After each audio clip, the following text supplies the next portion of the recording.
on today's Story Beat. If there's 10 people or 10,000 at the gig, what you have to remember is every single one of them put their hand in their pocket, got out money and paid to see you, and you owe them. And it went into me like it was the Bible. I think it was the best bit of advice I ever had. And this is how I treat it. This is my job. I take it serious. And it's my job to make you happy. Not your job to make me happy. My job to make you happy. This is StoryBeat with Steve Cuden, a podcast for the creative mind. StoryBeat explores how masters of creativity develop and produce brilliant works that people everywhere love and admire. So join us as we discover how talented creators find success in the worlds of imagination and entertainment. Here now is your host, Steve Cuden. Thanks for joining us on StoryBeat. We're coming to you from the Steel City, Pittsburgh, Pennsylvania. Well, I'm beyond thrilled to welcome my guest today, the legendary, highly influential rock and roll superstar, Suzi Quatro. Suzi made her stage debut playing bongos in her father's jazz band, the Art Quatro Trio. At 14, she co-founded the all-girl band, The Pleasure Seekers, with her elder sister, Patti, playing a bass guitar that was as tall as she was. Suzi quickly became the band's lead singer and front person. They successfully toured for 7 years before changing their name to Cradle. The group was then seen by the successful music producer, Mickie Most. He offered Suzi a solo contract, which eventually led her to working with the hit-making songwriters Nicky, Chinn, and Chapman, resulting in her first huge hit, Can the Can, which went to #1 in Great Britain, Europe, Japan, and Australia, and sold 2.5 million copies worldwide. Suzi's sold over 55 million records. Among her numerous worldwide hits are 48 Crash, Devilgate Drive, The Wild One, She's in Love with You, If You Can't Give Me Love, and Stumblin In, a duet with Chris Norman. From 1977 to 79, Suzi played Leather Tuscadero opposite Henry Winkler and Ron Howard in the hit TV series Happy Days. Other TV appearances include Minder, Dempsey and Makepeace, Absolutely Fabulous, and Midsummer Murders. Among Suzi's many other creative endeavors, she made her critically acclaimed West End debut in 1986, playing Annie Oakley in Annie Get Your Gun. She wrote music and lyrics with Shirley Roden for the Tallulah Bankhead musical Tallulah Who, in which Suzi starred. She's even had her own radio shows on BBC Radio 2 since 1999. Her best-selling autobiography, Unzipped, released in 2007, was turned into Suzi's one-woman show, which premiered at London's Hippodrome. In 2016, Suzi released a book of poetry called Through My Eyes. In 2022, she released a second volume of poetry entitled Through My Heart, which I recently read and can highly recommend to you. Through My Heart is powerfully personal, moving, intense, and quite deep. Suzi writes with passion and conviction, very much from her heart. Her first novel, The Hurricane, was released in 2017, and she's already at work on the sequel. Suzi continues to tour and release new albums, including 2019's No Control, a collaboration with her son Richard Tuckey, who co-wrote most of the tracks and played guitar. On her latest album, Uncovered, released on Sun Records, Suzi covers 6 classic soul, rock, and pop songs. The excellent documentary Suzi Q was released in 2019, and because of the attention it's received, she's now signed to do a movie of her life. Suzi remains a major creative force to be reckoned with. Her famous quote says it all: "I will retire when I go on stage, shake my ass, and there is silence." In 2016, Suzi received an honorary Doctor of Music degree from Cambridge University, making her officially Dr. Quatro. So for all those reasons and many more, I am deeply honored to have the extraordinarily multi-talented rock icon Suzi Quatro join me today. Dr. Quatro, welcome to StoryBeat. Nice to be here. Did you make an appointment? I feel good as if we go through the show and I start to feel ill. I know who to talk to.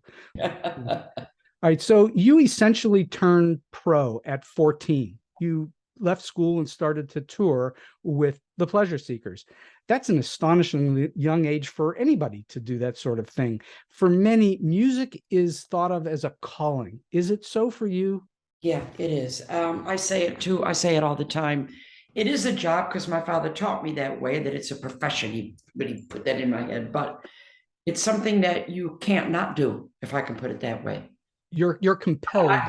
Yeah, I'm an artist. I'm an artist. Let's put it that way. Music seemed to be calling the loudest, but I'm an artiste. I have to create, entertain, and communicate. I have to do that since a little girl. And clearly you found lots of outlets for that. I've seen a bit of footage on you, and you previously stated that you knew you'd be successful. And I'm sure that you felt that deep in your bones, even before you were successful.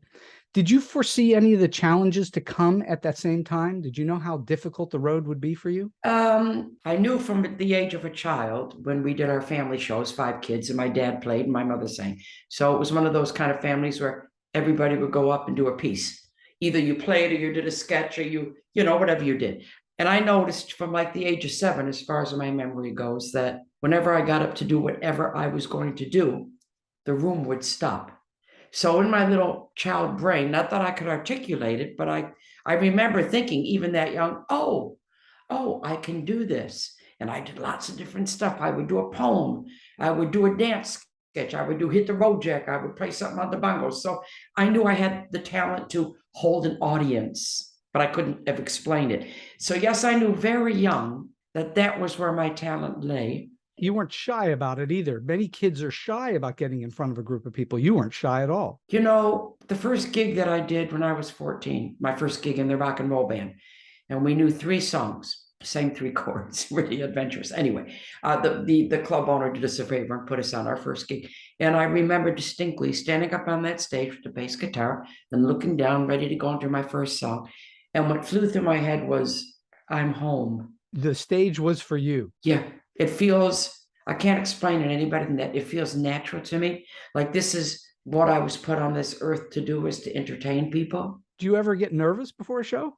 I get anxious. Like, okay, the biggest mistake, in my opinion, the biggest mistake a pro can make ever in this world, to go out there and think, well, I'm going to kill him tonight.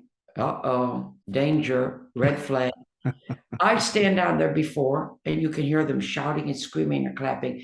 And my attitude is, I hope they like me tonight. And then you cross the footlights, and the whole thing, the whole game changes. Well, I think that's really important, because as a performer, you've got to have the little bit of that edge, or else you've given up, basically. Absolutely. You can't ever do a perfect show. You can do a pretty damn good show, but you should never rest on your laurels.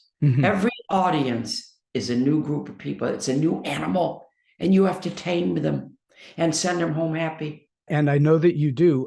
Aside from the honorary doctorate, you had no actual formal education in music, did you? Oh, yes, I did. I did have formal education. I can read, write, and play classical piano. I've got a very nice touch on piano.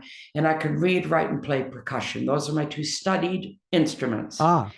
And then at 14, when we started the band, I was very slow to speak up. So I was given the bass guitar, and I'm self-taught. But I always say it was a no-brainer, and I was going to be a really good bass player, because my father gave me a 1957 Fender Precision. That was my first bass. Are you kidding me? It's gigantic. It's like, yeah, it's like giving a new driver a Rolls Royce. I mean, you know, I had the best, and I didn't know it was the best. I'm not going to pretend I did. And I honestly didn't know that there were a choice of sizes or this. All I said was, Dad, do you have a bass? Yes, I do. Here you go. Okay, so that's what I had to learn to play. So this is you're not a really tall person, and this is a physically imposing instrument. It's a heavy, big instrument, yes? I know. Everybody says she plays this huge bass. I don't play a huge bass. It's a normal bass, and I'm a little bass player. I am curious about this. Has that ever caused you any kind of physical issues over the years? The fact that it's as big as you are, basically? I never thought about it, because I'm the kind of person, my mindset is, here's the bass, Suzi. Okay, Dad, thanks. And off I go. I don't question it. The only problem was years later, it's kind of a stupid story, but you asked. So I was ready to give birth to my second child. And it was my second cesarean, because the rule is when you've had one, you're going to have another one. Right. You know, that's how it is. And I was too small, so you're not going to be any bigger the next time around. And he was a big baby. So this time I stayed awake. First time was emergency. This time I stayed awake. And they went to, because I wanted to see one of my children being born. I missed the first one, out cold. And they were going to put the epidural in me. 45 minutes later, she still could not get the needle in the lumbar region of my spine because of playing this bass like this since the age of 14. It had fused over. She finally got it in. She finally got it in, but she said, "Good God." I said, "Yeah, that's the bass playing at you and it's in." I said, "Yay." Wow. I'm one of these. Even when I sit in the sun, I have to be up. If I drive, I have to be. So what it's done is given me wonderful posture, in actual fact. The bass has forced you to muscularly lean back a little bit. Oh, my arms are ridiculous. Look at that muscle there. You know, you got your calluses, and I'm very strong in the back region and the spine. I would think you would have to be to carry that thing around, because when you watch you play, it's a huge thing on you. It's not like you say, it's a normal bass, but you're a smaller person. I don't think of it. I tell you what, one time I came off stage and my husband was standing there watching, and he's a big guy. And I had to do something. So I went, "Hold that a second." And he went, "Whoa." He went down with it. I said, "You sissy." So when I watch you and listen to you play, it is clear as a bell that you love what you do and that there's a lot of passion behind it. How important is passion for being an artist? I don't think you have any right to be an artist unless you have passion, because being an artist is passion for what you do. My father, I keep quoting this because it's important. I was 16 and I'd been in the band for 2 years. And by that time, there were 3 Quatro sisters in the band. My eldest sister, Arlene, on keyboards, Patti on guitar, me on bass, and my little sister hadn't joined yet. And my dad pulled me aside at the family home and he said, "I want to talk to you, Suzi." Because he's been a musician all his life, only at night, but he worked for General Motors. And he said, "It looks to me, tell me if I'm wrong, that you're going to do this for the rest of your life." And I said, "No, you got it, Dad. I'm in the business." No. He said, "Okay, then I have 2 bits of advice for you." And he didn't tell anybody else this. Pulled me aside, strange. And I said, "Okay." He said, "First of all, this is a profession. This is your job." I said, "Got that?" And he said, "Second of all, if there's 10 people or 10,000 at the gig, what you have to remember is every single one of them put their hand in their pocket, got out money and paid to see you, and you owe them." And I just went, it went into me like it was the Bible. I think it was the best bit of advice I ever had. And this is how I treat it. This is my job. I take it serious. And it's my job to make you happy, not your job to make me happy, my job to make you happy. And I give it everything. Well, that's plain to see when you observe you perform. You're all there, 110% you, really. It's all out. I'm going to ask you a question I ask lots of guests, which I find the answers fascinating too. What for you makes a good piece of music good? Why is something appeal to you that this is good? I think for me, it's got to just plain and simple touch me. I can go see the best act in the world, and if they don't touch me, I don't want to see it. Piece of music's got to touch me. Movie, you got to touch me. It's got to be believable. That's the word I'm looking for. It's a gut feel, not an intellectual feel. No. And in fact, I got to insert a little story there, because this goes along with what you just said. On my current album, The Devil in Me, which got the best critics of my entire career, my second album with my son, this illustrates this. We were locked down, so he was supposed to be on the road. I was supposed to be on the road. Lockdown, nothing. So I said, okay, instead of us getting depressed, the company has taken up the option for the next album after No Control. That's right, the album. I built, luckily, in 2019, a little studio in the gardens. So we had some place to work. So he went in there with the machines. I'm not a machine girl. And I sat on the patio with my little iPad and my little acoustic guitar and my lyric book. And that's how I learned to work a long time ago. So I'm sitting there. He's in the studio quite a ways away down the garden. And I'm working and he's working. And the door was left open. And out came this track. He had a basic drum part, basic bass part, and a guitar part. And it's just wafting out.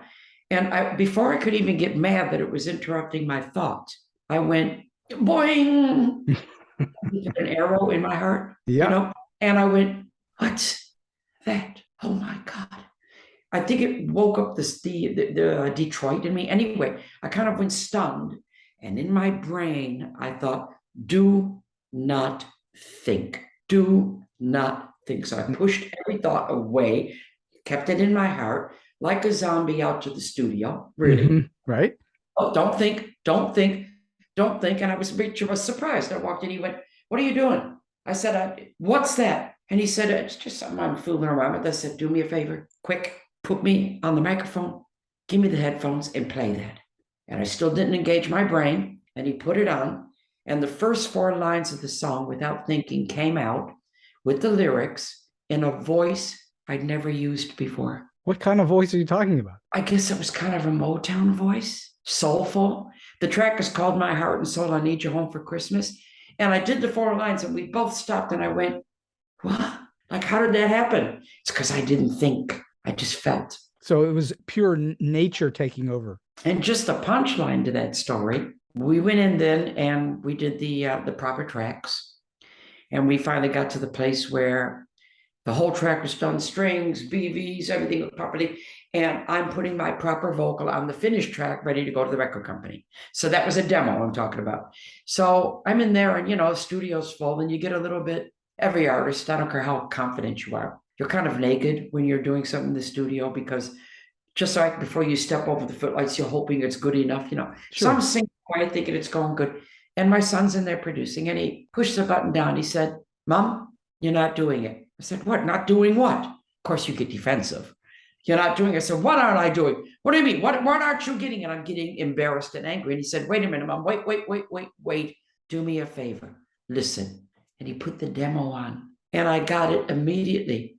And I went, So what it was I was singing, Suzi Quatro was putting down the vocal to the song. Right. So I went, give me a minute. Fantastic. Give me a minute. I walked around the studio, let Suzi Quatro go away, put myself back in that same frame of mind, walked back in, and the song went boom. How clever of him to know. Exactly. Well, he could hear it and he's known you a long time. And then I heard it myself. I went, oh my God, I'm not doing that. He said, no, you're not. I want to explore this for half a second. Suzi Quatro, is she a character? Is she someone different than you? No, she is me. She's the performing side of me. The public persona of everything I am inside, if that makes sense. Mm-hmm. And the older I get in my business, it's 58 years now. If you read my autobiography, it's written in 2 people, little Suzi from Detroit and Suzi Quatro. So they're both in me. But the more I do what I do, the more the 2 come together, Right. I don't know how they merge, they do, but to keep sane, I separate little Suzi from Detroit and Suzi Quatro. And I have an ego room at home. An ego room. An ego room. And when I want to go up there and be Suzi Quatro, I am. Other than that, I'm little Suzi from Detroit. There's a sign on the door. It says, ego room, mind your head. Well, that's a great double entendre, isn't it? Explore for a moment your playing of the bass. Your bass lines, as you well know, are killer. You play incredible bass lines. Is there anything that you've learned about playing the bass over the years that you wish you had known from the very beginning? I was lucky enough to kind of have a good feeling. Don't forget, I played piano and percussion. Percussion is a percussion instrument, and piano is also a percussive instrument. Sure. So that's where my brain lies. Winged on Motown, So I had the best. I mean, Jameson was the best. And within all that, when we used to do family trips, we couldn't fly because too many kids. So we did a lot of driving, 5 kids in the car, my mom and dad in the front, big station wagon. Down we went from Detroit to Florida, whatever. And always we had sing-songs. Right. And we all went to our natural harmonies. And my dad, he would always go into this boom, da-doom, da-doom, ba-doom, doom, doom. And I'd always think to myself, damn it, you got the best part. So I'm a natural bass player, I'm not a failed guitar player. And you got to make that difference. Failed guitar players play different. I never played with a pick in my life. It is skin on string. And it's the organic feeling of that. And I can only say what 2 or 3 different musicians have said to me that have been in my band, if you want to explain. One of them was a drummer, and he said, we were talking about how we all play our instruments. And he said, Suzi, the best compliment I can give you on bass is whatever you play is always correct. Okay, good. That means it feels right. And then you can give nobody a better compliment. That's a very interesting, whatever you play is correct. So, and I can back that up now because Steve Quatro, who's on my Uncovered album, he plays on Midnight Hour and Dock of the Bay. And I gave him an award a few years ago, and it was the first time I met him. And we got talking, I'm a big fan. And I said to him, Steve, I have to share something with you. And he said, what's that? I said, there are 2 or 3 albums I jam with when I'm practicing. I jam. One of them is Otis Redding's, and the other one is Santana. And every time I've ever jammed with Otis Redding's album, I play exactly the same bass lines as Donna Duck Dun. And I don't know why. And he said he said the same thing. He said, it's easy, Suzi, you play them because they're correct. So that's what everybody says. So apparently there's correct. If it feels good, it must be right. There's another story with James Jamerson. I was, how old was I? 17. And I was hanging around the Motown studio, and we got in. We were just hanging there. And I ran down into the pit, and Jamerson's bass was there. And like the show off that I am, guilty, I picked it up and I started to play. And I was showing off and playing away, doing my best riffs, da, da, da. And the button on the studio thing went down, and it was Jamerson. He said, hey, you're not bad for a white chick. And I said, thank you very much. And he said, but let me tell you something. It's not what you play. It's what you don't play that counts. And I went, up. And from that day forward, I started to listen carefully to Jamerson's bass lines. And he plays probably about a third of what you think you're hearing. It's a real trick to it. And I do the same. Those spaces are so important. And I really learned from that. And I did incorporate that. My style is between jazz, boogie, and Jamerson. You write about your poem Between the Beat, which is what you're referring to, I think. You write, quote, everything, and I mean everything interesting happens between the beat. So pay attention. You wrote that, right? And is that what you're talking about? That's exactly what I'm talking about. Pay attention. So what happens between the beat? Explain. It's the beat is there, and then everything goes on. Everything goes on. You're not really thinking. You're not really feeling. You're not paying attention. You're not doing anything, but just being in that moment. The beat, boom. Then you have that space to live, and then boom. And when that final beat comes down, you're finished. It's sort of the equivalent to, in a picture, the difference between the dark and the light. You have the positive and negative spaces. You've got a positive and negative musical space as well. You do. That's exactly what it is. You got to have both. You need the beginning and you need the end, but you also need that navigation in between, and you don't even have control of it. I want to explore performance for a moment and how important it is. Obviously, especially today, performance is more important than ever because nobody's really making any money off of selling records anymore. They're making it in performance. So when you perform, it is, again, abundantly clear that you own the stage. You have this ball of confidence within you. Where does that confidence come from? You've always had it since you were a kid. Where does it come from? I don't know. I guess it's just knowing I can do what I do. I mean, I remember watching Elvis Presley. I was 5.5. It's cemented in my brain. We were watching the Ed Sullivan Show, and Ed Sullivan, it was Sunday night family entertainment. Everybody sits down, 8:00, there it is. And at the end, he brings out somebody for the youngsters. And he brought out Elvis Presley, and he was doing Don't Be Cruel. I was 5.5. My eldest sister by 9 years, 14.5, she was screaming. And I'm young, and I looked at her and I'm thinking, what's the matter with you? What's the matter with you? And then I went into the TV, and I went in like a hypnotist. And in my head came the thought, clear as a bell, I'm going to do that. Mm-hmm. And it never left me. I even used to go around at school, 7 or 8, and stick with the recess teacher, Mrs. Denmark, link my arms with her and sing for her the whole time. So it's always been what I do. I'm either telling a joke or doing a sketch or writing a poem or painting a picture or singing a song or playing something on the piano, or it's just how I live. I got to communicate with you somehow. And whatever you want from me, be it a poem or a risque joke or a deep conversation, mystical or this, I will give that to you. I will share that with you. I'm kind of like the woman for all seasons, if you like. Well, you are, the phrase would be a jack of all trades, but you're a master of many of them. which is But not I'm an artist. sure. Of course you are. You're an artist on top of it, but I'm saying that you have the ability to move in many different directions within the art forms, plural, many different art forms that sometimes relate and sometimes don't. So poetry is related in a way to lyric writing. Lyric Yes. writing is related in a way to poetry, but they frequently are not the same. They're not, lyrics and poems are not the same. And it's difficult to translate sometimes a poem into a song, but sometimes you can. So sometimes you can't. And I found that to be very true. I have a poem book, you know, I'm on my second volume now, and I have a lyric book. And very often there's examples in both of them. It goes one way or the other. You look at a poem and you think, damn, boy, that could make a good song. Victim of circumstance from the former become, it was ode to circumstance as a poem, and it became victim of circumstance. And I put both in the poetry book. That's not in this one. What I have in this book, I didn't have the two in here. I did that on the first one. I have 2 or 3 pieces that should have been songs. And as I went to write the song, it didn't end up in a song. It just didn't go in there, like Between the Beat. There's a few of them.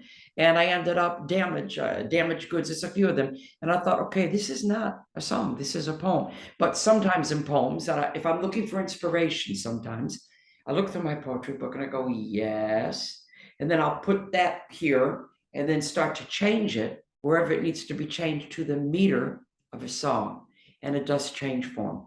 when you see it and you say yes, is it because of the title or the hook, or is it something else? I go by titles very often. Mm-hmm. I either get that or a one-liner that keeps repeating itself, but I do go by titles, even for poems. The title tends to suggest, if it's a song, the title suggests what instrument you should write it on, what the tempo should be, what the feel should be. If it's a poem, the title suggests what you're feeling and why you want to write a song about that particular title. So it's kind of the same instinct, but slightly different shades. When you get an idea for a new song, where do you typically start? I know it's the title, but once you have that hook and you go, okay, I now have an idea for a song, where do you start? Do you start to develop some character in your head? Do you develop some kind of a story? Where do you go typically? Yeah, most of the time when I'm writing by myself, I just think of a title and I think of the title for a reason, and I'll write it down and I'll look at that title and it suggests an entire storyline to me. I make up the story in my head, or I've already lived the story. And a lot of times I go to the piano because it's my orchestra and it's full open, you know, Sure. you can, and if it's more a rock song, a basic rock song, I'll go to guitar because I'm not a very good guitar player. I'm not a failed guitar player, like I said, and it will come out basic, which is maybe what that title requires. Right. And often I'll go to the bass and I'll find a bass line, you know, so like I said, the title suggests what you should do with it. It does. But when I'm writing with my son, it's come across many different ways. Lots of times he gives me a riff, and then he'll just say to me, I've only got, oh, he gave me the one on the Devil in Me, gave me a riff, basic demo. And he said, this is called Dance. I said, okay. I took it, I listened, and I defined what I needed to write about, and it became Do You Dance? And it became very sort of a little bit rude, a little bit near the knuckle, because that's how I could write it. You know, when you know how you get suggestive on the dance floor, you're allowed to do that. You don't even have to deliver, you can just do it. It's just called flirting on the dance floor. So that's where I took it. But yeah, every song is different. Some of them, they just fly. You don't even know where it came from. Sometimes you sit down, you just go, what? Whose is this? You know, you're like taking down dictation. That happens. Well, I've studied a lot of creative people and I've spoken to a huge number of creative people, and many of my friends are in the same field. And so the question for me, which is excellent that you brought it up, do you feel like you're a conduit for this artistry, that you're a vessel for it, as opposed to you're the originator of it? Many people do feel like it's coming from the universe, from God, wherever they think it's coming from. Do you feel the same? Many times a lot of times when I look at, say I've written a poem, and it's a lot of times at midnight, as you would have read, and I read it back and I think, who the hell wrote this poem? Sure, I'm writing it, but it's like you give over, in my opinion, you give over to a force, and your channels are open, and you just let it all in. It works through you. Yes, I'm doing it, but I let it come. It knocks on the door and I let it in. You open your channels. That's what I think most artists are talking about. You can't explain it completely, but you know it's coming through you, and you've been chosen to be used for this artistic stuff to come through. So you just say, go, hello. Well, that's the infamous phrase, it came like a bolt out of the blue. There's the idea, came just fully formed, and there it is. You don't know where it came from, but somewhere No. it's channeling through you. I don't know some of the language. I don't even know. I just think, God, and it's not even ego. You read back and go, boy, that's really good. And I don't talk that way, even when I'm doing my novel. I'm doing my second novel now, but I was working on that. And when I go back, if I leave it for like a week or something, I go back, then I have to go back and reread maybe the last 10 pages. And I'm actually going, what happens next? So I've forgotten where I went. And I'm reading like the audience and going, oh, I wonder what happens next. So that's great that I can disassociate. It feels like somebody else is working with you almost. Yeah. It's great. It's a wonderful feeling. I recognized it a long time ago, and I just trust it and I let it through. I let it shine through. Do you have a regular routine about your writing? Do you write at a certain time of the day every day? Do you write in a certain place, or is it just catch as catch can? It depends where I am, if I'm at home or on the road. I have a space in my house. I live in a 15th century Elizabethan manor house, so it's got a lot of energies in it. And there's one room that I create in. And when you go in there, you're in a different time zone. You're just, the world does not exist. So yeah, I love to be in there. If I'm on the road, I often write in the hotel room. I get a lot of ideas on the road because you're just in that space, aren't you? That it's nothing is real when you're on the road. It's a altered existence. Altered existence. I like that. That's a good title for something, isn't it? I think I don't know if it's a poem or a song. Altered existence. I like that. It's really wide open, because that could be anything. That could be anything. Even your relationship could be in an altered existence. Sorry, I always get things like this. I'm pleased to know that during the middle of StoryBeat, Suzi's getting song and lyric and poetry ideas. That's fantastic, and I'll look forward to it on your next album. Don't remember the conversation. So there's nothing in particular that you do that's special or particular to go find an idea. It's just you're just absorbing the atmosphere around you and letting it flow through you. Yeah, pretty much. And I'm very much, I write about what's happened to me. And, you have to always be awake to what's going on.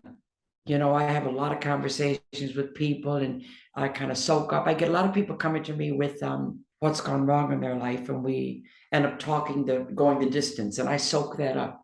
I'm a good person to bounce off of. And I'm the word. I don't take my own advice. I should, but I'm a people person, and that's where I get my inspiration from. And there is always, as my friend Fan in the book points it out, there's always a little well of loneliness, which I think comes from being one of 5 children and maybe needing a bit more than what I got, because I admitted that I needed a bit more, and then leaving home, and going to London by myself. And there's always a little ball of loneliness there that probably will never get filled. And also I will always be vulnerable, and like that's one of my favorite poems, Toughen Up, that my father said to me, you got to toughen up.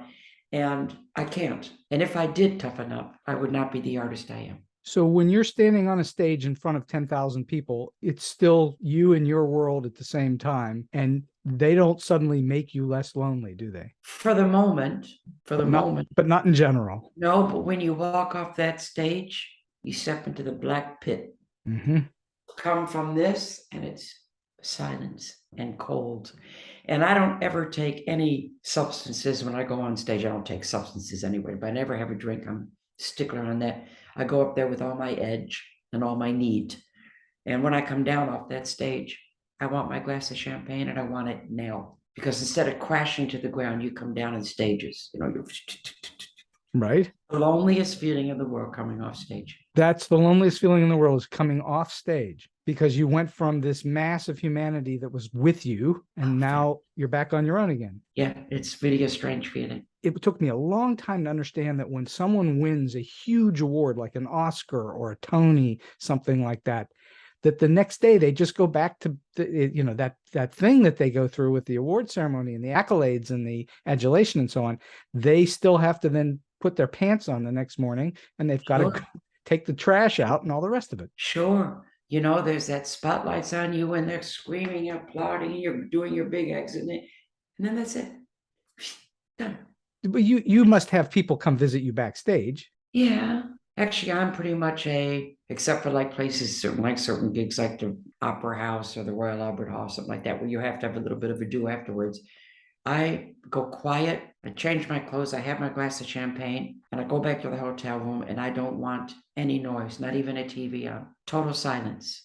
And the silence then is golden to me.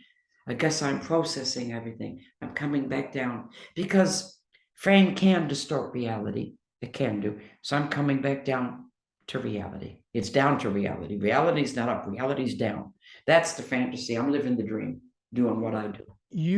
This that you're talking about, which is fascinating to me, because there's so few of us really in the history of the planet, of the billions of people that live on the planet, very few people have had the experiences you've had, where you go perform every night in front of lots of people. And that then is evident through my heart in the poems that you write so deeply about your actual experiences, and it comes out. You're not writing about stuff, about the things that you see. No, you're talking about the things that you feel and you're experiencing. So when you go to your hotel room at night and you are alone and you're starting to think about what you're going to write in a poem, how does what you just performed how does that reflect through, or how does your day-to-day reflect through? How do you channel it through? Is it again coming from the universe, or is it just this well of stuff coming up out of you? I think I am just one of these people that lives through their heart, and I do, and I can't help it. I don't know how not to have my heart on my sleeve. Okay. Mm-hmm. I don't know how not to do that. Just the way I've always been. But like I always say, the strength is, and people call me tough. That's such a dichotomy. Yes, I'm a survivor. Yes, I'm a strong girl, a tough cookie, blah, blah, blah. But that's because I'm not afraid to go into the pain. And life is full of pain for everybody. Let's not pretend it's not. Sure. Get hurt. Sure, we have broken relationships, broken families, and it's painful. So life is hard, but I don't shy away from the pain. I would just go right into it like it's a fire. There's the fire there. It's going to burn me. Okay, off I go. I walk through it.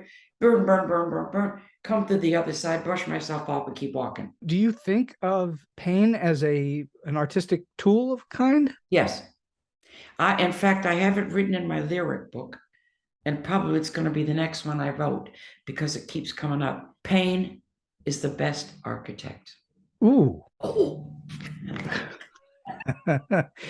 And more ideas flow. Pain is the best architect. Wow. Nobody better nick it. That's a good one. That's a good one. That's a really good one. So most of your poetry, if not every bit of your poetry, reads as if you are actually emotionally purging your soul. That's what it reads like. And that is the very definition of catharsis. The emotional purging is catharsis. I'm just wondering, is it give you catharsis? Do you feel relief after you've written a poem? Do you feel emotionally relieved? Yes. Oh God, yes. And then I can read it again and again, and I go, thank God it's out.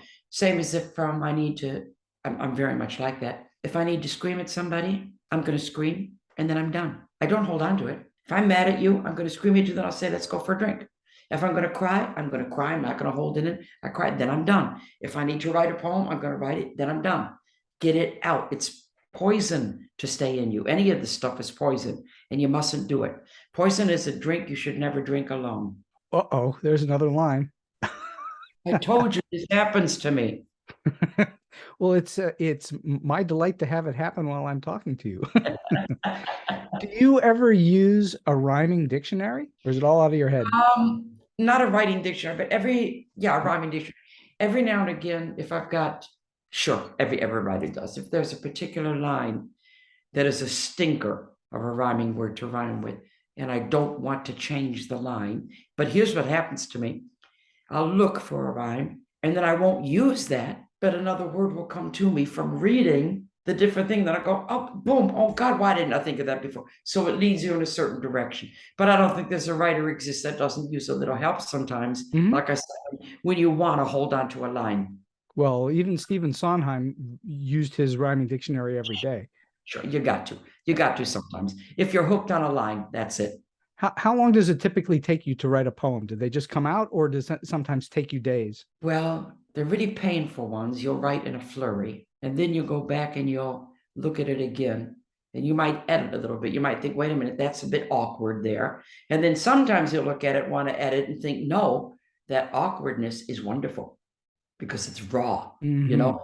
Yeah, sometimes I do tweak, but the really good ones just fly out. They do. It's like throwing up. I don't know how else to say it. You don't know where it comes from, but then there it is, and it can't change it. It's same with songwriting, yes? Yeah.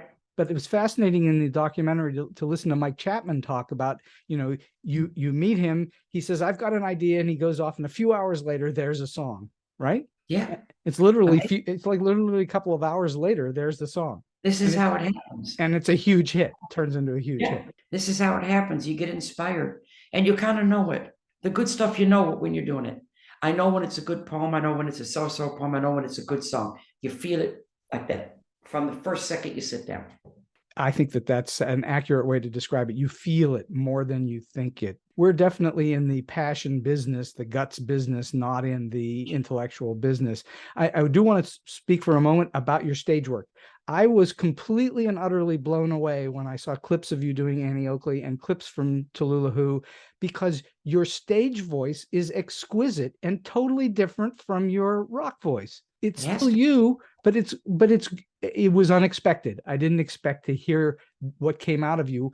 And I'm wondering, have you ever thought about doing an album of nothing but standard Broadway songs? That would be interesting. Yes, it would. It was very natural to me. I mean, Annie Get Your Gun was fantastic. Yeah, whatever I'm doing, I'm kind of like musical actress or actress. I kind of don't act, I kind of become, which is my role. You know, Ron Howard said to me about season 3, it must have been, we were in Arnold's and we had a break in filming, and he said to me, Suzi, he said, whatever you do, don't take acting lessons. And I went, oh, I said, why are you saying that? He said, because you're natural and it would ruin it. And I take that as a big compliment. That is a big compliment. And even doubly so when you realize what he went on to do, making as many movies as he's made. And I also asked him, because we email all the time, we're in good contact. And I said, I'm just going to pick your brain. I'm curious, because that was my first ever acting job. So I said, sure, I was already a star and stuff, but my first ever acting. So green. I said, did it ever feel, first of all, that I was new to the show? He said, no. It's like you were always there. I said, did I feel like a new actress? He said, no, just you were there. You felt like you belonged. So that's, again, a big compliment. Yeah. You everything you've done, you've been a natural at. I try to do what I know I can do, and I don't want to do what I don't think I can do. But my point is that there are very few people who can do what you do, and that you're a natural at it. You didn't, which is a gift. I mean, you've had this gift your whole life. And it is a gift. Yeah, I've talked with other performers about this. There's a million good singers out there. There's a million great actresses. All this, you know, and one person makes it, another doesn't. There's all these pieces of the jigsaw puzzle that have to come together. There's a talent thing, which a lot of people have. There's a charisma factor. That's important. There's the X factor. There's coming along at the right time. There's also hearing opportunity knock and opening the door. Many different things come into it, and there's self-belief. I'm going to ask you the 2 famous questions I ask everybody. So in all of your experiences in the business of show, can you share with us any of your experiences that are weird, quirky, offbeat, strange, or just plain funny? There's a strange one that I like to talk about because in all my years, this was weird. We were in Ekaterinburg in Russia, which is where they killed Nicholas and Alexandra and the family at a place called the Blood Palace, okay? And I was always fascinated with that story. And we drove past it on the way to the venue. And the interpreter said, and he told us, there's the place. I went, wow, history happened here. So anyway, got to the venue, did the sound check. I'm in my room, and I could see the Blood Palace from my window. And it just put me in this strange frame of mind, that this horrible tragedy happened there. Anyway, we went on stage and we did about 2 songs. And somebody at the first they were sitting, somebody got up from the audience and just walked up straight up to the stage with this big bouquet of flowers. It wasn't a thing like this. And they went like this to me, like, here.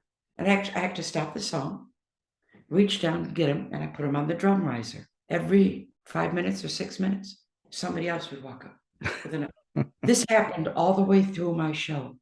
So the end of the show, the entire riser is full of flowers. And I'm feeling this strange feeling. They were going crazy, but at the same time, there was this unbelievable escapism that I think they were feeling. And it was a great show. Anyway, I went home. I didn't speak after the show. I said, take me to my room. I got back to my room by myself. I laid down on my bed and I cried my eyes out. And I've never done that before. I cried my eyes out. And I found myself saying out loud, thank you, God, for allowing me to make those people happy for an hour and a half. This is what it did to me. This was the strangest experience. Wow. Never had since. Yeah. It was just the way they came up, Wow. It almost feels like a bit of a religious experience is what it sounds like. It was really strange. And then I read the comments from the band the next day on the internet, and I hadn't discussed it with them. And they all said, what a spiritual show that was. So I was not the only one to have felt this. They all felt it. It went above and beyond a gig. Can't explain it. And it's never happened again. Not that way. I've had the lifting up moments many times. I mean, there was a recent one. I called my husband after the Belfast gig about 3 weeks ago. And I said, I can't believe it's 72 years old. I did what I call the best gig of my career. Wow. It's just is not possible. But I had to say it because it was true. And the reason it was so great was because for some reason, there was a lot of 18-year-old people all the way up to 70. So big, widespread. And halfway through the show, these younger element, they just got up and they rushed the stage, a lot of them female, and they were screaming. And I was looking behind me, wondering who the hell came on stage. And it was like, I was almost afraid. I thought, God, where do I go from here? They made it go so high, I had to try to control them. It was like being 23 and number 1, and I was 72. Fantastic. That is, that's beyond awesome. That's just fantastic to hear about. I wish I'd seen it. It was great. Yeah. All right. So last question for you today, Suzi. You've already given us an enormous amount of advice, but I'm wondering if you have a single solid piece of advice or a tip that you like to give people who are starting out in the business as to how they can make their careers grow, how they can improve themselves, et cetera, or even someone who's in a little bit and trying to get to that next level. Okay. It starts with, just for me, this is only humbly speaking, it starts with the need. Number 1, the need to be in this business. The need, you have to need it. The need. I need this. Okay. Then you have to find your little light, whatever that may be. If it's singing, if it's songwriting, if it's just guitar, if it's performing, you have to find it. You have to locate it. And that just means getting in touch with yourself. Find out what your talent is. Work out and you know it. You know it. Whether you have that X factor or not, you should know it. You should know it. If you have it, you know it. If you don't, you wonder. Best bit of advice. So if you're winning so far, then you work out what your area is going to be. You work out who you're going to take inspiration from to hone your craft. And if you're going to be in a band, you do every single gig that God sent you. Okay. And if you are in a dive playing in front of a drunk in a bar and you can make them turn around and look at you, you did it. And stay focused, stay professional. Do not get stoned or drunk to go on stage. And always remember, you need them probably more than they need you. You've just basically laid out the course for anyone who can do anything in the arts, in any part of the arts. And yet what you're talking about is truly fundamental and so smart and learned the hard way. You learned it coming up in what they call the School of Hard Knocks. Yes, I did. Well, Suzi Quatro, I cannot thank you enough for this fantastic hour pleasure. of StoryBeat. And I wish you so much continued success. And with I'll be happy to read your next poetry book, because this one was just fun to read. It was just and moved me. I mean, it was very moving to me. That's the whole thing. When somebody gets something out of it, then it's the artistic cycle complete. Thank you so much for being on StoryBeat today. Thank you so much, Steve. Hope to see you again soon. And so we've come to the end of today's StoryBeat. If you like this episode, won't you please take a moment to give us a comment, rating, or review on whatever app or platform you're listening to. Your support helps us bring more great StoryBeat episodes to you. StoryBeat is available on all major podcast apps and platforms, including Apple Podcasts, YouTube, Spotify, iHeartRadio, Stitcher, TuneIn, and many others. Until next time, I'm Steve Cuden, and may all your stories be unforgettable.